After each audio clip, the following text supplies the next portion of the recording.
Hi guys, back to my channel. আমার ছোট্ট mini ব্লগে তোমরা সবাইকে আরও একবার স্বাগত। সো আমার ডেইলি ব্লগ যদি তোমরা দেখা তো অবশ্যই আজকের ব্লগটা অবশ্যই দেখা যায় না, কিন্তু তোমরা অনেক কিছু মিস করে লেবা।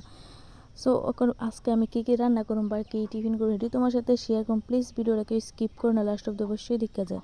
সো ডেইলির মতো এখানে আমার পাপার কাছে পাপাদের সবাইকে হাই করে তো তাও হাই করেছে, আর আমার তরফ থেকে তোমরা সবাইকে গুড মর্নিং। সো আজকে আমি রান্না করবো হচ্ছে সোয়াবিন তরকারি। আমার একটা সিক্রেট তোমরা সাথে শেয়ার করা, আমার কিন্তু সোয়াবিন খেতে অনেকটাই ভালো লাগে, অনেকটা। তার লেগে ডিসাইড করছি আজকে সোয়াবিন রান্না করবো। যেহেতু সোয়াবিনটা ভিজতে অনেকটাই সময় নেই, তার লেগে অনেকটা আগে এটারে ভিজিয়ে রাখতেছি। অনেকটা মানে অনেক দেরিও সোয়াবিন ভিজতে, তার লেগে ভিজিয়ে রেখেছি। তো তার আগে তো টিফিনটা সারিলাই, তো তার লেগে এখানে দেখো ফাইনালি আমি সাবু আয়ো দিছি, আর সার বেতে যা যা দরকার সব কিছু দিয়া কিছুক্ষণ লেগে এটা রাখতে একদম ভালোভাবে যাতে জালটা তারপরে ফাইনালি এখান থেকে আমার কমপ্লিট হয়ে গেছে। চাষিটার অনেক ভালোভাবে এখানে আমি সাইক্কা রোজ রোজ যেভাবে আমি লিকার সাটারে দুধ চা বানাই, আজকেও আমি এইভাবেই লিকার সাটারে দুধ চা বানাইলাম। তো তার লাগে পাউডার দুধ দিয়ে দিছি, জাস্ট এখন এটারে ভালোভাবে লাড়াটারে মিক্স করে দুধ চা বানাইলাম, তারপরে খামু। আর এখান থেকে ফাইনালি আমার সকালে টিফিন করা কমপ্লিট হয়েছে। আজকে টিফিনে রয়েছে স্লাইস আর টুস। বাইরে টুসটা যে সময় আমি কামড় দিছি, আমার পুরা পৃথিবী লই আছে, এত আওয়াজ করে খাইতে বাবারি বাবা। মানে আমি কিচ্ছু শুনতেছিলাম না যে সময় টুসটা খাইতেছি, এত আওয়াজ করে ভাই। তো এখান থেকে ফাইনালি আমি টিফিন খাইতে আমার ভাত তো হয়ে গেছে, যার সঙ্গে মাঠটার আমি ভালোভাবে জড়াইলাম। আর যেহেতু সোয়াবিন রান্না করলাম, তাহলে কড়াই বয়াই দিছি, তারপর পরিমাণ মতো এটা রইতে তেল দিয়েছি। সোয়াবিন কিন্তু অনেক রকমের রান্ধন যা, সো আমি রান্ধি মাংসর মতো, মাংস যেভাবে রান্না করে ঠিক এইভাবেই আমি রান্না করি। সো তার লেগে এখানে দিয়ে দিছি তেজপাতাটা ভালো লাগে, এটা কিছুক্ষণ লেগে রেখে দিম। তারপরে এখানে দিয়ে দেবো পেঁয়াজ। ফাইনালি এখানে দিয়ে ওলাইছি পেঁয়াজ যেটা ভালোভাবে লাড়াটা মিক্স করে কিছুক্ষণের লেগে রেখে, যেহেতু পেঁয়াজটা হইতে একটু সময় নেই, তাহলে কিছুক্ষণের লেগে ভালোভাবে মিক্স করে কিছুক্ষণের লেগে রেখে দেবো। ততক্ষণ কিন্তু আমি মানে সোয়াবিনটা রেডি করে লাই, যা যা দরকার মশলা টশলা দিয়ে লাই। তো যেহেতু গেছি মাংস মতো রান্না করলাম, তাহলে এখানে আদা বাটা, তারপর রসুন বাটা, তারপরে কাঁচামরিচ বাটা, তারপরে এসে হলুদ দিয়েছে, তারপরে মরিচের গুঁড়ো, তারপরে জিরা ধনিয়া দিই। আর জিরা ধনিয়া কিন্তু একলগে মিক্স করে তাহলে একলগে দিয়ে লাইছি।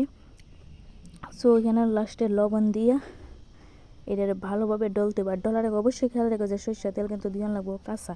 তো এটি দিয়ে সেটা ভালোভাবে মাংস যেভাবে ডলে এইভাবে ডইলা লাইতেছি, ভালোভাবে ডইলা এটারে তো সম্বাস দিয়ে দিব। তো দেখতেই পারতেছে যে ভালোভাবে এনে ঢলতেছি রইল। আর একটা কাণ্ড হয়েছে, আমি এটা ভালোভাবে মানে ঢলতে কেমন সময় আমার পেঁয়াজটা প্রায় পুরা ভাব হয়ে গেছে। ভাগ্য বলা যে বেশি ফুটছে না, তাহলে আর এটা বদলাইছে না, যেহেতু আমরাই খামো। তো ফাইনালি দেখো এখানে দিয়ে দিছি সম্বাস দিয়ে, সেটা ভালোভাবে লাড়া সেটা মিক্স করে কিছুক্ষণ লেগে রেখে দেবো। আর কিছুক্ষণ পরে লাড়া দিলেও এটা হয়ে যাবো, যেহেতু ভাজতে একটু সময় লাগবো।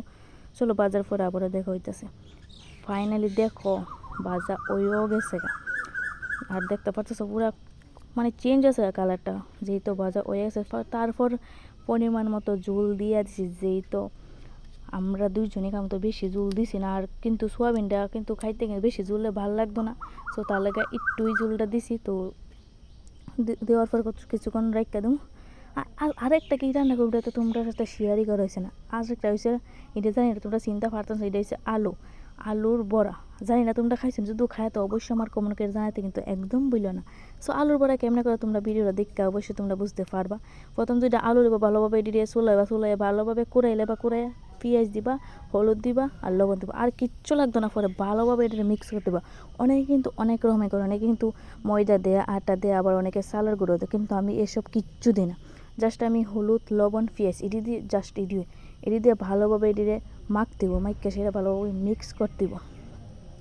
মিক্স কইরা। আরেকটা কথা তোমরা অবশ্যই খেয়াল রেখে দিস, আমার বড়াটা বাজবা একটু সময় নিয়ে বাজ দেবো, যেই তো বেশি আগুন দিলে কিন্তু বড়াটা ফুইরে দেবো। আগুনের স্পিডটা একদম কম থাকতে দিব, আর একটু সময় নিয়ে বাজবো, তো এই বড়াটা মানে স্বাদ দেবো আর সুন্দর হইব। আর যদি বেশি আগুন দেওয়া বাজে বড়া কিন্তু একদম ফুইরে দেবো, আর ভিতরে কাঁচা থাকবার খাইতেও ভালো লাগতো না, একটা কাঁচা গন্ধ করবো। তাহলে অবশ্যই তোমরা এটা খেয়াল রাখবো যে বাজবার সময় একটু আগুনটা কমাই দেবা। আরেকটা কথা, তোমরা যে সময় বড়ারে দিবা এই সময় কিন্তু অনেকটাই সাবধানে দিও, কারণ আলুর ভিতরে যেহেতু জল তাই যে সময় তেলের ভিতরে দিবা, তেলটা কিন্তু ছিটতে পারে। আমার লগে এমন একটা ঘটনা হয়েছে, যে সময় প্রথম আলুটি বাজতাম, মানে যে সময় প্রথম আমি বড়টা করছিলাম, তাহলে তোমাদের সাথে অনেক শেয়ার করছে। যেহেতু আমি বুঝে লিছি যে এমনি দিয়ন লাগে, তার লেগে আমি তোমরা সাথে কয়েছি প্লিজ বাজবারে একটু সাবধানে বাজ্য।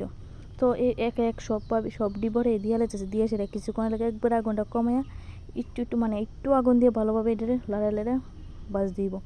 ফাইনালি দেখো আমার বড়া করা কমপ্লিট হয়ে গেছে। তোমরা দেখতে পাচ্ছ অনেকটাই সুন্দর লাগতেছে কিন্তু দেখতে। সো আজকের ভিডিওটা কেমন লাগছে অবশ্যই কিন্তু কমেন্ট করে জানাইতে একদম ভুলো না। আর আমার মতো তোমরা প্লিজ বাড়িতে একবার ট্রাই করে দেখো, আশা করি তোমরা ভালো লাগবে।